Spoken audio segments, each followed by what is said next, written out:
If the same behavior keeps happening and you're starting to think nothing works, this video is for you.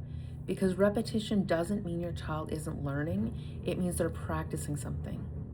Hi, I'm Christine, and if you're still here after the last video, it's because something in you knows this isn't about bigger consequences. Today, I'm going to show you why repetition happens and how to stop accidentally participating in the system that keeps it alive. There is a way through this. I've lived it, and I'm going to walk you through it calmly. First, I want to introduce you to something called the Karpman Drama Triangle.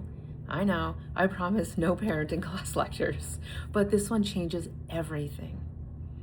Because once you see this, you can't unsee it. The drama triangle explains 3 roles people rotate through during conflict: the victim, the persecutor, and the rescuer. The victim feels powerless and overwhelmed. The persecutor is blamed, criticized, seen as harsh or controlling, and the rescuer steps in to fix, defend, and smooth things over. Here's why this matters. Control-driven kids repeat behaviors because those behaviors pull adults into one of those roles. They might act in a way that makes you look like the persecutor, they might cast themselves as the victim, or they might pull one parent into rescuer position and position the other as the persecutor. Once you step into one of those roles, the triangle locks in. If you've ever worked with social workers or therapists, you've seen this dynamic. A child presents as the innocent victim, a professional moves into rescuer, and suddenly you're sitting there feeling like the perpetrator. That experience is destabilizing, but it doesn't mean you're the problem. It means the triangle is active. Now here's the uncomfortable part. Parents step onto the triangle too. When we vent and rehearse the injustice, when we become the overwhelmed victim, when someone else jumps into rescuer for us, we're inside the same system. This is not blame, it's awareness. And awareness is power. I've done it, everyone does it. When you're raising an explosive child, you need support, you need to be heard, but there's a difference between processing in a regulated space and rehearsing the drama.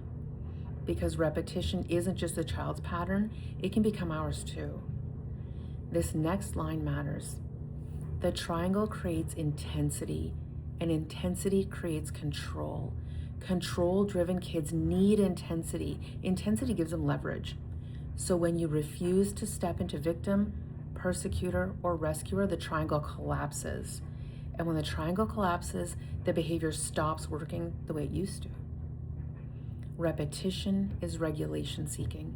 It's predictable, it's familiar. Even negative familiarity can feel stabilizing. Control behaviors repeat because they work.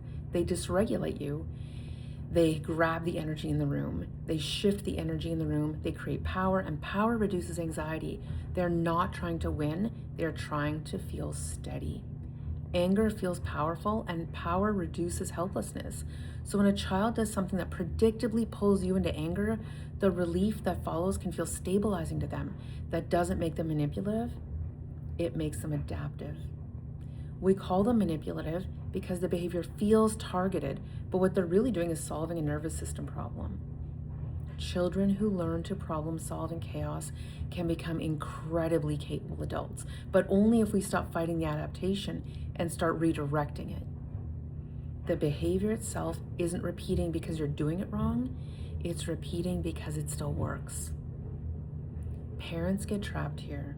We try new strategies constantly. We explain again, we add consequences, we increase urgency. When parents feel helpless, we speed up, but these kids need us to slow down. They're not misbehaving because we haven't explained it well enough. Let's take any repeated behavior. Old response, we've talked about this. Why are you doing this again? New response, I see this is happening again. I'm not reacting to it right now. We'll deal with it when things are calm.